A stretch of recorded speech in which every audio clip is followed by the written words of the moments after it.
स्वागत है बच्चों आपका आपके चैनल पर। तो आइए आज की क्लास में हमें स्टार्ट करना है मूल अवधारणा, मूल कंसेप्ट। और बच्चों ये लेक्चर वन शॉट होगा, एक ही लेक्चर होगा जिसमें पूरे मूल कंसेप्ट को समझाया जाएगा। ठीक है, तो वीडियो ये लंबा होगा, लगभग 40 मिनट के रेंज का होगा। तो 40 मिनट के लेक्चर में आपको मूल कंसेप्ट की सारी बातें, सारे अवधारणाएं, सारे कंसेप्ट एक ही लेक्चर में मिलेंगे। तो बच्चों आपको ये पूरा वीडियो अंत तक देखना है और एक भी कंसेप्ट इसमें छूटा नहीं है। जो भी आपकी बुक है, वो चाहे एनसीईआरटी हो, अरिहंत हो, राजीव हो, सबके पॉइंट इंक्लूड किए गए हैं और पर्सनली हमारे नोट्स इसमें नोट में लिखे गए हैं। जो हमारे खुद के लेक्चर होते हैं, जो मेरे खुद के नोट पॉइंट होते हैं, वो नोट में करके इसमें बताए गए हैं। जैसा कि आप लोगों को पता है कि मूल अवधारणा के 3 लेक्चर हम ऑलरेडी पढ़ा चुके हैं, यही मूल अवधारणा।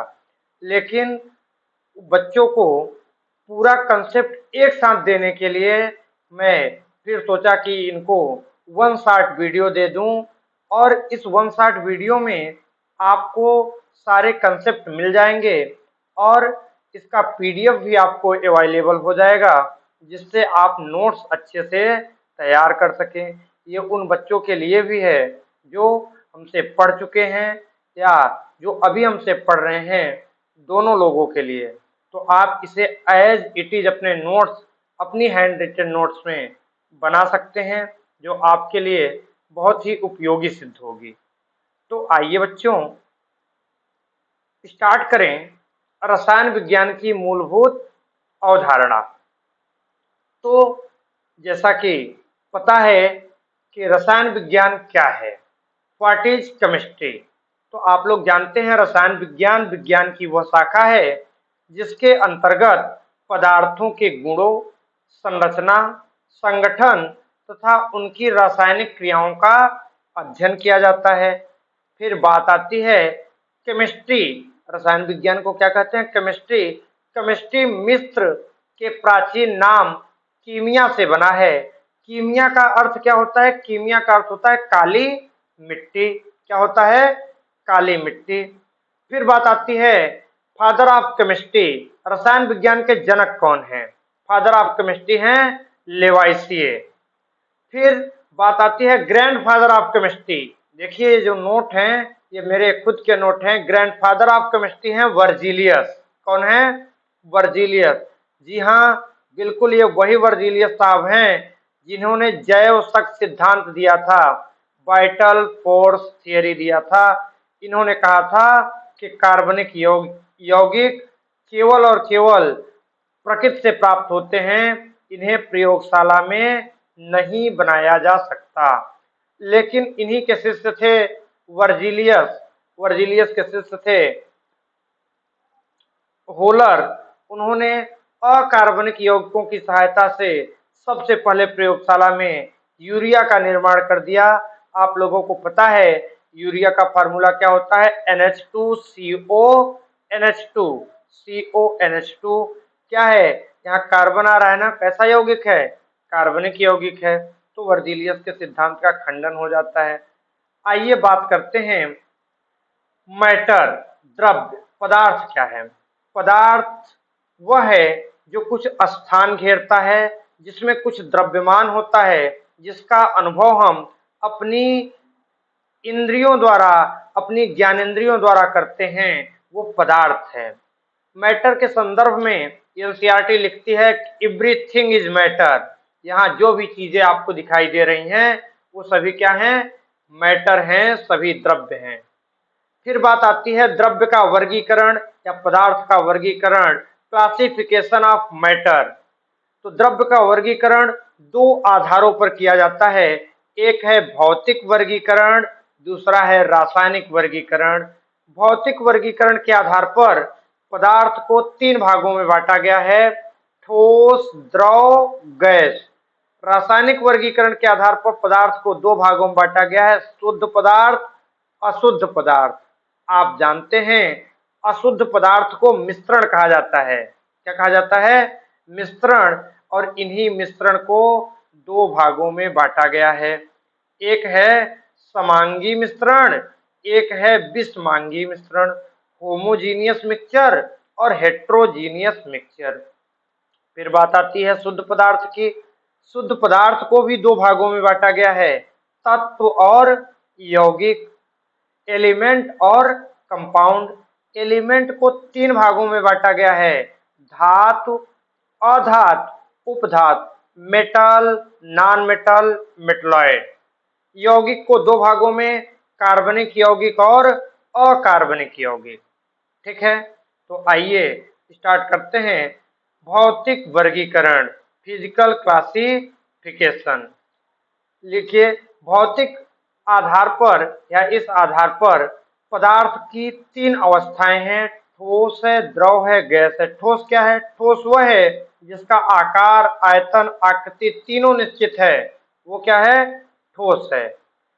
ठोस के कण पास पास होते हैं, इनके कण केवल कंपन कर सकते हैं, इनके कणों के बीच लगने वाला आकर्षण बल अधिक होता है। कहने का मतलब है कि प्रबल आकर्षण बल पाया जाता है।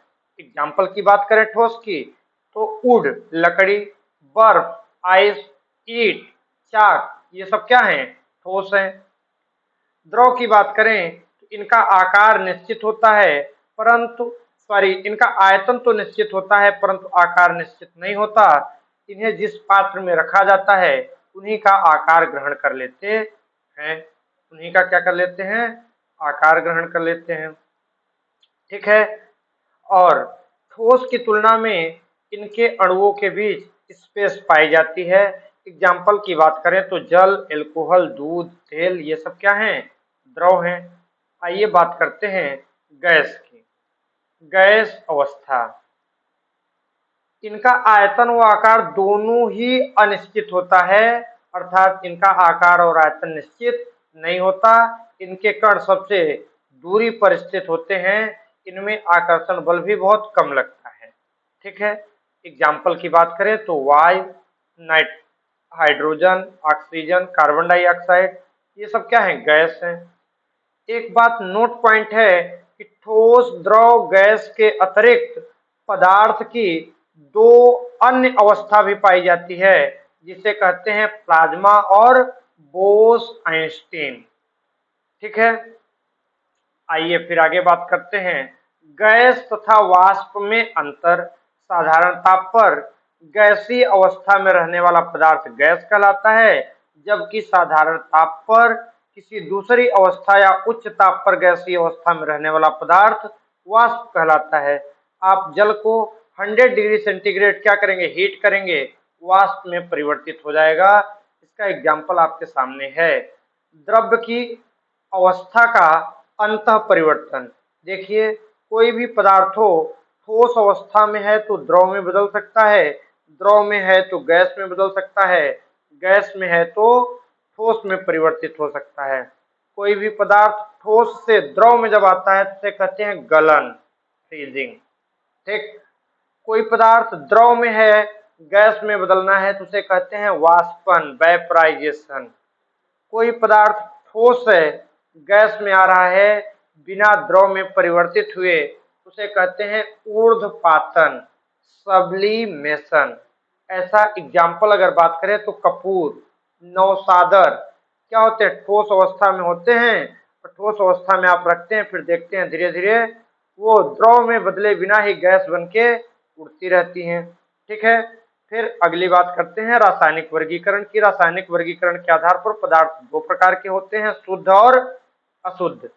शुद्ध पदार्थ प्रत्येक भाग का संगठन निश्चित होता है। शुद्ध पदार्थ दो प्रकार के होते हैं, तत्व और यौगिक। तत्व वे शुद्ध पदार्थ हैं जिनकी किसी भी भौतिक या रासायनिक विधि द्वारा न तो दूसरे पदार्थ में तोड़ा जा सकता है, न ही दूसरे पदार्थ से बनाया जा सकता है। ठीक है, एग्जाम्पल की बात करें तत्व के तो हाइड्रोजन, हीलियम, लिथियम ऐसे 118 तत्व हैं, कार्बन, सोडियम, पोटेशियम आदि। तत्वों के प्रकार की बात करें तो तत्व 3 प्रकार के होते हैं। कुछ तत्व ऐसे हैं जो धातु होते हैं। धातु वे होते हैं जिनकी आदत इलेक्ट्रॉन त्यागने की होती है, जो इलेक्ट्रॉन निकालना चाहते हैं वो क्या है, धातु हैं। जैसे गोल्ड है Au, सिल्वर है Ag, प्लेटिनम है Pt, कॉपर है Cu। अधातु क्या है, नॉन मेटल।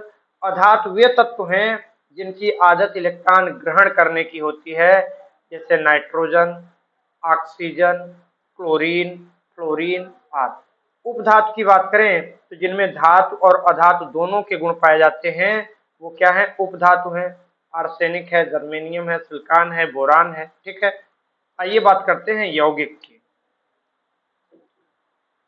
यौगिक कंपाउंड, जब दो या दो से अधिक तत्व एक निश्चित अनुपात में रासायनिक संयोग करते हैं तो यौगिक बनता है। जैसे H2O, HCl, ये सब क्या है, यौगिक है। अलग अलग तत्व हैं, हाइड्रोजन ऑक्सीजन संयोग करके क्या बनाए, जल बनाए। यौगिक को रासायनिक विधि द्वारा उनके अवयवों में तोड़ा जा सकता है। जैसे जल ही है, उसे क्या करेंगे, हीट करेंगे, वो हाइड्रोजन और ऑक्सीजन में क्या हो जाएगी, परिवर्तित हो जाएगी। यौगिक के गुण अपने अवयवों से अलग होते हैं। जैसे H2O जो बना है हाइड्रोजन और ऑक्सीजन से बना है, H2O आग बुझाने वाला है, जबकि हाइड्रोजन स्वयं ज्वलनशील गैस है। ऑक्सीजन जलने में सहायक होती है, लेकिन दोनों जब मिल जाते हैं तो आग बुझाने का काम करते हैं। आइए बात करते हैं यौगिकों के प्रकार की। यौगिक दो प्रकार के होते हैं, कार्बनिक यौगिक और अकार्बनिक, इनऑर्गेनिक कंपाउंड और ऑर्गेनिक। कार्बनिक यौगिक क्या है, इनमें कार्बन हाइड्रोजन दोनों तत्व उपस्थित होते हैं। ये अधिकतर सजीवों से प्राप्त होते हैं। किससे प्राप्त होते हैं, सजीवों से। जैसे मीथेन है CH4, बेंजीन है, एथिल अल्कोहल है। अकार्बनिक यौगिक, इनमें कार्बन व हाइड्रोजन दोनों तत्व एक साथ उपस्थित नहीं होते। ये अधिकतर निर्जीवों से प्राप्त होते हैं, जैसे जल है, अमोनिया है आदि। ठीक है, आइए अशुद्ध पदार्थ मिश्रण की बात करें तो दो या दो से अधिक तत्वों या यौगिकों या पदार्थों को किसी भी अनुपात में मिलाने पर मिश्रण प्राप्त होता है। जैसे वायु है, इसमें नाइट्रोजन भी है, कितनी है 78%, ऑक्सीजन भी है 21%, 1% में अन्य गैसें भी हैं, समुद्री जल है, दूध है, ये सब क्या है, मिश्रण है। मिश्रण भी दो प्रकार के हैं, समांगी मिश्रण और विषमांगी मिश्रण। समांगी मिश्रण, इनमें मिश्रण के सभी अवयव समान रूप से वितरित होते हैं तथा इनके कणों का आकार भी समान होता है, वो है समांगी मिश्रण। ठीक है, समांगी मिश्रण के सभी अवयवों को नग्न आंखों से देखा नहीं जा सकता, इन्हें आप देख नहीं पाएंगे। ठीक है, विषमांगी मिश्रण हेट्रोजीनियस मिक्सचर, इसमें मिश्रण के सभी अवयव समान रूप से वितरित नहीं होते। सभी अवयवों को नग्न आंखों या सूक्ष्मदर्शी से देखा जा सकता है। विषमांगी मिश्रण से रेत है, लोहा पाउडर, धुआं, धूल आदि, ये सब क्या है, विषमांगी मिश्रण के एग्जाम्पल।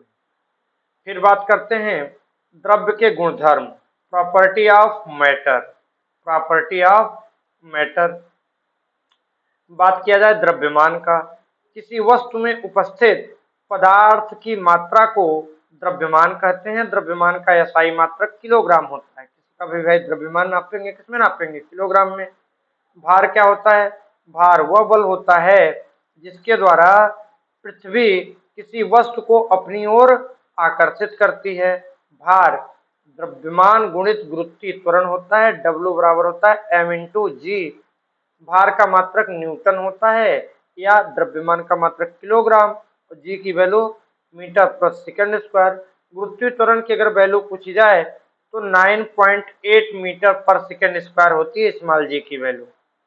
नोट पॉइंट है, किसी वस्तु का द्रव्यमान प्रत्येक स्थान पर समान होता है, जबकि किसी वस्तु का भार स्थान बदलने पर बदल जाता है, क्योंकि जी के मान में परिवर्तन होता है, बदलाव होता है। ठीक है, आयतन क्या है, आप जानते हैं कि कोई भी वस्तु जितना स्थान घेरती है उसे उस वस्तु का आयतन कहते हैं। आयतन का मात्रक क्या होता है? मीटर क्यूब या लीटर, ml, कुछ भी हो सकता है। गैसों के लिए पात्र का आयतन ही गैसों के लिए पात्र का आयतन ही गैस का आयतन होता है। जैसे 15 लीटर के सिलेंडर में 15 लीटर गैस आती है, तो उसका क्या हुआ? आयतन हुआ। घनत्व की बात किया जाए तो किसी वस्तु के एकांक आयतन में उपस्थित द्रव्यमानों को उस वस्तु का घनत्व कहते हैं। घनत्व बराबर होता है द्रव्यमान बटे में आयतन। टेम्परेचर की बात किया जाए तो ताप किसी वस्तु में उपस्थित ऊष्मीय ऊर्जा की माप होती है। ताप मापने के लिए निम्न पैमानों का प्रयोग किया जाता है। 3 पैमाने हैं, एक है डिग्री सेंटीग्रेड, एक है फ़ारेनहाइट, एक है kelvin. Degree centigrade, Fahrenheit, kelvin को आपस में परिवर्तित किया जा सकता है। जैसे पता चले कि रूम का टेम्परेचर 25 डिग्री सेंटीग्रेड है तो इसकी वैल्यू फ़ारेनहाइट में कितनी होगी? निकाला जा सकता है, 77 होती है। आइए आपको दिखाते हैं। फ़ारेनहाइट F, डिग्री सेल्सियस से केल्विन के, इन्हें आपस में कन्वर्ट किया जा सकता है। F बराबर होता है 9/5 इंटू C प्लस 32। केल्विन और डिग्री सेल्सियस में संबंध होता है K बराबर C प्लस 273.15। मानव शरीर का तापमान 37 डिग्री सेंटीग्रेड होता है अगर ये वैल्यू फ़ारेनहाइट में देखी जाए, क्योंकि हमारे पास जो मशीन होती है टेम्परेचर नापने वाली, वो फ़ारेनहाइट में नापती है। हमारे बॉडी का नॉर्मल टेम्परेचर 98.6 फ़ारेनहाइट होता है। कमरे के ताप 25 डिग्री सेंटीग्रेड होते हैं, जिसकी वैल्यू फ़ारेनहाइट में 77 होती है। कुछ परिवर्तन आपको दिखाने की कोशिश करते हैं कि 30 डिग्री सेंटीग्रेड को फ़ारेनहाइट में परिवर्तित कीजिए तो लिखेंगे Fahrenheit equal to 9/5 into C plus 32। 9/5 into C की जगह पे 30 प्लस 32। 5 से 30 को काटेंगे तो 5 इंटू 6 30 हुआ, तो 6 का मल्टीप्लाई करेंगे 9 में। 9 इंटू 6 कितना होगा? 54 प्लस 32 ऐड कर देंगे 86 आ जाएगा। ऐसे 41 फ़ारेनहाइट को डिग्री सेल्सियस में भी परिवर्तित किया जा सकता है।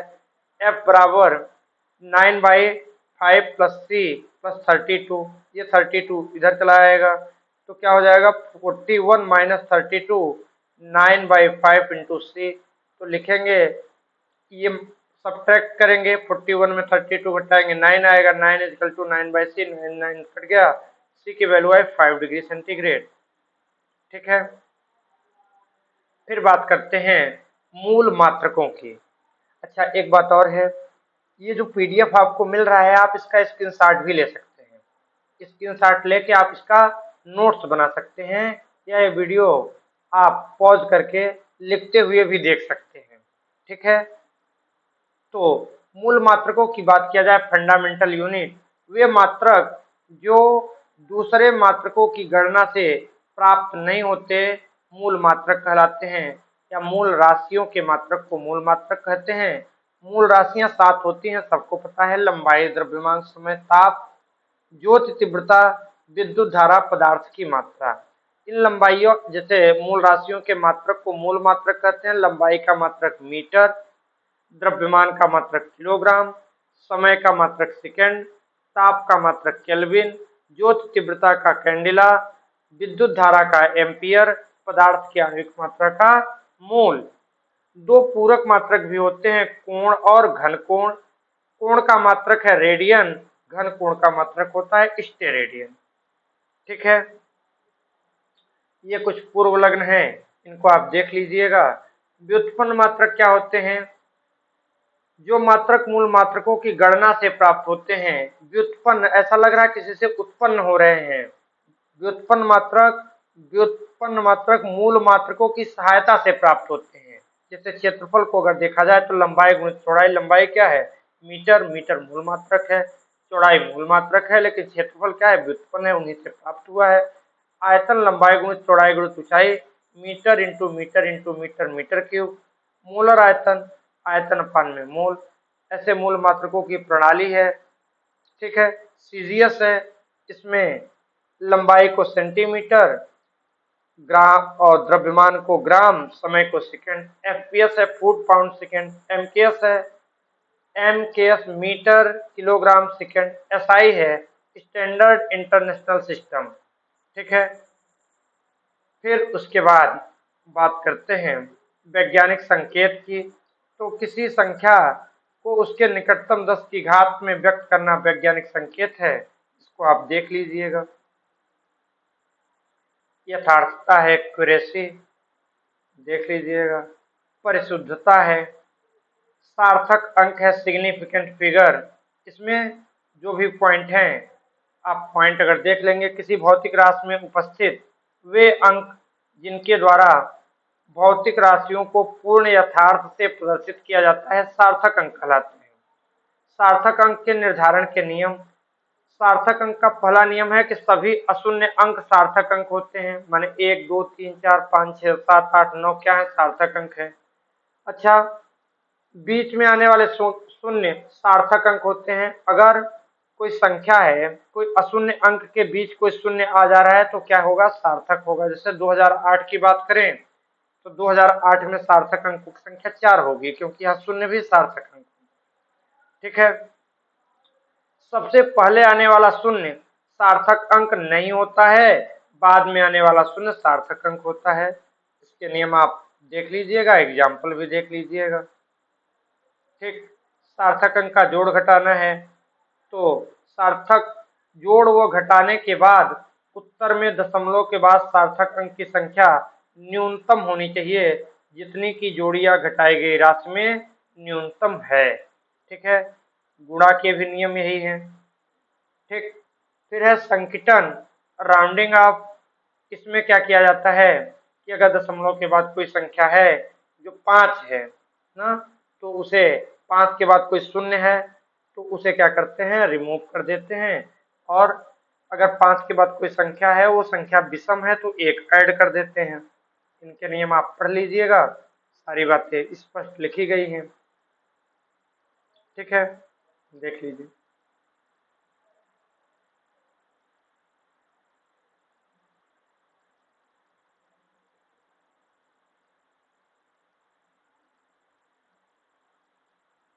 ये कुछ परिवर्तनीय कारक है, इनको भी आप एक बार देख लीजिएगा।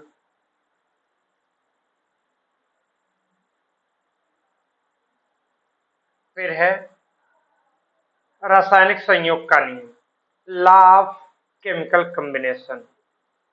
पहला पॉइंट है द्रव्यमान संरक्षण का नियम, लॉ ऑफ मास कंजर्वेशन। लेवाइसियर नामक वैज्ञानिक देते हैं, इंग्लिश में इनका नाम लेवाइसियर है।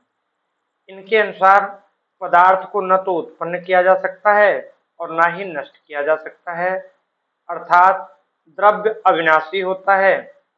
किसी रासायनिक अभिक्रिया में अभिकारक का संपूर्ण द्रव्यमान उत्पाद के संपूर्ण द्रव्यमान के बराबर होता है। जितने आप रिएक्टेंट लेंगे उतना प्रोडक्ट प्राप्त होगा। एक वैज्ञानिक इसके बारे में अपना मत भी देते हैं, नाम है एल्बर्ट आइंस्टाइन। समीकरण देते हैं E बराबर mc²। उन्होंने बताया द्रव्य को ऊर्जा में व ऊर्जा को द्रव्यमान में बदला जा सकता है, अतः द्रव्यमान संरक्षित नहीं होता। अपुत द्रव्यमान व ऊर्जा का योग संरक्षित होता है। फिर है स्थिर अनुपात का नियम, कांस्टेंट प्रोपोर्शन। फाउस्ट नामक वैज्ञानिक देते हैं, इन्होंने बताया कि किसी भी यौगिक को किसी भी स्रोत से प्राप्त करें तो उनके अणुओं के बीच जो भारात्मक अनुपात होगा वो क्या होगा, निश्चित होगा। जैसे जल को चाहे नदी से निकाले, कुएं से निकाले, वर्षा से निकाले, समुद्र से निकाले, नाले से निकाले, H2O में हाइड्रोजन और ऑक्सीजन का जो भार अनुपात है वो 1:8 होगा। ठीक है, फिर है गुणित अनुपात का नियम, डाल्टन देते हैं। इस नियम के अनुसार जब दो तत्व आपस में संयोग करके दो या दो से अधिक प्रकार के यौगिक बनाते हैं तो उनमें से एक तत्व विभिन्न द्रव्यमान के दूसरे तत्व से निश्चित संख्या में संयोग करता है, इसे कहते हैं गुणित अनुपात का नियम। जैसे कार्बन मोनोऑक्साइड, कार्बन और ऑक्सीजन, कार्बन डाइऑक्साइड, कार्बन और ऑक्सीजन, यहाँ ऑक्सीजन के 2 अणु लगे हुए हैं। Sulphur dioxide, sulphur trioxide, sulphur का परमाणु भार होता है 32, ऑक्सीजन का 16, 2 ऑक्सीजन है तो 32, 3 है तो 48। ठीक है, फिर है व्युत्क्रम अनुपात का नियम, रीचर देते हैं। इस नियम के अनुसार जिस भारानुपात में दो तत्व अलग अलग किसी तीसरे तत्व से संयोग करते हैं, उसी अनुपात या उसके गुणित अनुपात में वे आपस में संयोग करते हैं। ये आप देख लीजिए। फिर है गैलुसेक का नियम। इस नियम के अनुसार स्थिर ताप तथा दाब पर किसी गैसीय अभिक्रिया में अभिकारकों व उत्पादों के आयतन सरल अनुपात में होते हैं। जैसे हाइड्रोजन और क्लोरीन आपस में मिलके 2HCl बनाते हैं। यहाँ हाइड्रोजन का 1 मोल, क्लोरीन का 1 मोल मिलके हाइड्रोक्लोरिक अम्ल के 2 मोल बना रहे हैं। तो इसके बारे में गैलुसेक साहब बताए थे। एवोगाद्रो का नियम है। फिर डाल्टन का परमाणु सिद्धांत है। डाल्टन कहते हैं कि प्रत्येक पदार्थ सूक्ष्म कणों से मिलकर बना है, जिसे परमाणु कहते हैं। परमाणु अविनाशी होता है, अर्थात न तो उसे बनाया जा सकता है और न नष्ट किया जा सकता है। सभी रासायनिक अभिक्रिया में परमाणु ही भाग लेता है। एक तत्व के सभी परमाणु गुणों में समान होते हैं। दो या दो से अधिक परमाणु आपस में जुड़कर अणु बनाते हैं। फिर बात आती है डाल्टन परमाणु सिद्धांत की सीमाएं, लिमिटेशन। यह सिद्धांत निम्न बिंदुओं को समझाने में विफल रहा। क्या नहीं बता पाया डाल्टन का परमाणु सिद्धांत? एक ही तत्व के परमाणुओं का परमाणु द्रव्यमान अलग अलग क्यों होता है, डाल्टन साहब नहीं बता पाए। उन्हें कहते हैं समस्थानिक। जैसे हाइड्रोजन के 3 समस्थानिक हैं, 1H1, 1H2 और 1H3। परमाणु आपस में संयोग क्यों करते हैं, जुड़ते क्यों हैं, इसके बारे में भी कोई इंफॉर्मेशन नहीं थी। भिन्न भिन्न तत्वों के परमाणु गुणों में भिन्न भिन्न क्यों होते हैं, परमाणु आपस में किन बलों द्वारा जुड़े होते हैं, ये बताने में विफल रहे। परमाणु स्वतंत्र अवस्था में क्यों नहीं रह सकते, यह भी नहीं बता पाए। डाल्टन परमाणु सिद्धांत में संशोधन। डाल्टन के परमाणु सिद्धांत में संशोधन तब हुआ जब इलेक्ट्रॉन की खोज, प्रोटॉन और न्यूट्रॉन की खोज हो गई। इलेक्ट्रॉन की खोज जे टॉमसन करते हैं। टॉमसन 1897 में। प्रोटॉन की खोज रदरफोर्ड करते हैं 1919 में। न्यूट्रॉन की खोज जेम्स चैडविक करते हैं 1932 में। उसके बाद क्या पता चलता है, डाल्टन के परमाणु सिद्धांत में संशोधन किए जाते हैं। डाल्टन साहब बताए थे परमाणु अविभाज्य है, लेकिन बाद में पता चला परमाणु अविभाज्य नहीं है, अपितु परमाणु में इलेक्ट्रॉन, प्रोटॉन, न्यूट्रॉन व कुछ अन्य कण पाए जाते हैं। एक ही तत्व के परमाणुओं के परमाणु भार माने द्रव्यमान संख्या अलग अलग हो सकती है, जिन्हें समस्थानिक कहते हैं। जैसे हाइड्रोजन के 3 समस्थानिक हैं, 1H1, 1H2, 1H3। ऑक्सीजन के 8 ऑक्सीजन 16, 8 ऑक्सीजन 17, 8 ऑक्सीजन 18। अलग अलग तत्वों के परमाणुओं के परमाणु भार अलग अलग हो सकते हैं ना, उन्हें या उनके परमाणु भार समान भी हो सकते हैं। समान हो जाएंगे तो समभारिक कहेंगे। ठीक है, तो बाकी आप PDF देख लीजिए और इसके बारे में सारी इंफॉर्मेशन आपको दी ही गई है। ठीक है, फिर है ग्राम परमाणु भार। फिर अणु है मॉलिक्यूल। अणुओं के प्रकार हैं, 2 प्रकार के अणु हैं। समपरमाणुक जो एक ही प्रकार से बने हैं, विषम परमाणुक जो अलग अलग तत्वों से बने हुए हैं। ठीक है, देख लीजिए।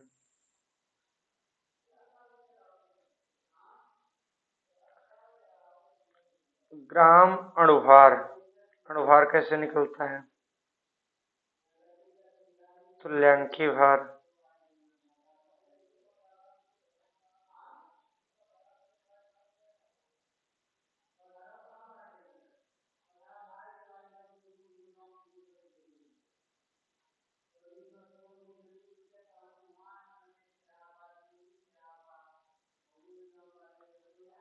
ठीक है, मोल अवधारणा, मोल कंसेप्ट, यहाँ से स्टार्ट करते हैं मोल अवधारणा के बारे में। मोल शब्द ओस्टवाल्ड नामक वैज्ञानिक देते हैं। एक मोल किसी पदार्थ की वह मात्रा होती है जिसमें उसकी 6.202 इंटू 10⁻23 इकाइयां उपस्थित होती हैं। मोलों की संख्या को n से प्रदर्शित करते हैं। किससे प्रदर्शित करते हैं? n से। और एवोगाद्रो संख्या को Na से प्रदर्शित करते हैं जिसकी वैल्यू फिक्स होती है 6.022 इंटू 10⁻23। ठीक है। एक मोल हाइड्रोजन परमाणु में 6.022 इंटू 10⁻23 हाइड्रोजन परमाणु होंगे। 1 मोल कार्बन डाइऑक्साइड अणु में भी इतने अणु होंगे। तो एक मोल संख्या इसी के बराबर होती है। मोलर द्रव्यमान, किसी पदार्थ के एक मोल के द्रव्यमान को मोलर द्रव्यमान कहा जाता है। यह परमाणु भार या अणु भार या सूत्र भार के बराबर होता।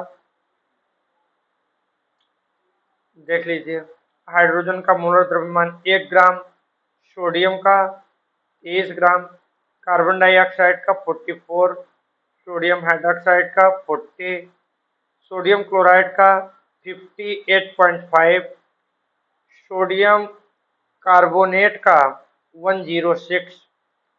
मोलर आयतन NTP normal temperature and pressure पर प्रत्येक गैस के एक मोल का आयतन 22.4 लीटर होता है। इसे मोलर आयतन कहते हैं। अगर एमएल में बात किया जाए तो 22,400 ml।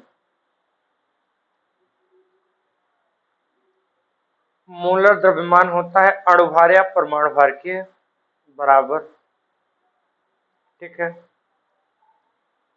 मोलों की संख्या निकालने के लिए भार बटे में अणु भार या भार बटे में परमाणु भार या आयतन जो दिया गया है बटे में 22.4 लीटर, इस विधि से मोल निकाले जाते हैं।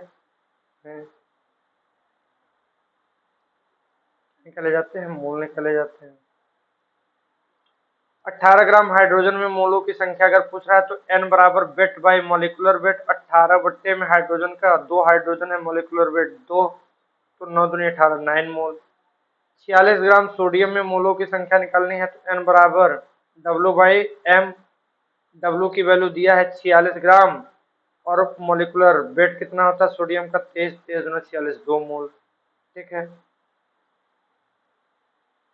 ऐसे ही वैल्यू निकाली जाती है। देख लीजिए मोल।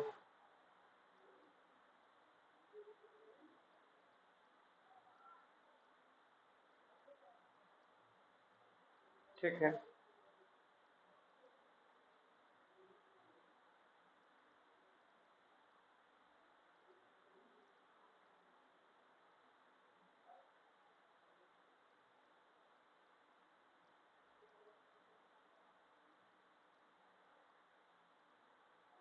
ये न्यूमेरिकल हैं,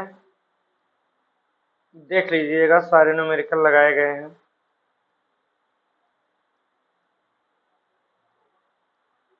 ये सवाल आप अपने से करिएगा।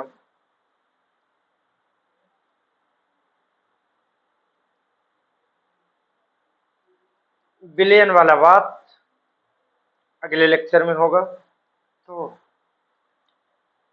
मोल कंसेप्ट समाप्त हुआ। कमेंट करके बताइएगा कैसा लगा ये लेक्चर। ठीक है। तो आज क्लास यहीं समाप्त करते हैं। मिलते हैं फिर नेक्स्ट लेक्चर में। धन्यवाद।